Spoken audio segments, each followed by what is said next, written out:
3%-იანი სესხები აქვს ამერიკიდან ჩასულ ემიგრანტებს და ადგილობრივი მოსახლეობა იხდის 25%-იან სესხს. ილუზია არ მაქვს, რომ ყველა ემიგრანტი დაბრუნდება და არაუშავს, თუ ნაწილი დარჩება ევროპაში იმუშავებს, ამერიკაში და ხელს შეუწყობს ქვეყანას. სხვადასხვა ფორმით შეიძლება საქართველოს გვერდით დაუდგეთ.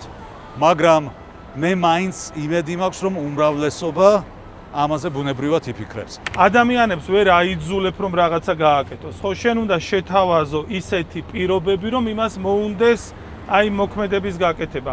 რატომაც ახსენე ისრაელის და ესტონეთის მაგალითი არის ეს, რომ თლიან პაკეტს თავაზობენ.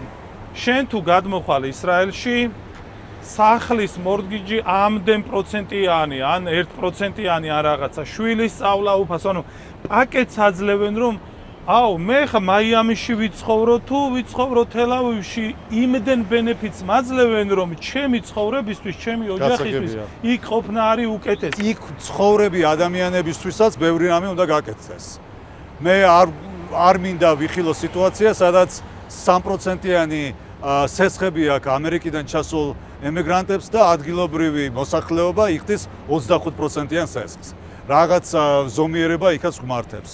მაგრამ ფაქტი ის არის, რომ ახალი სამუშაო ადგილები უნდა შეიქმნას.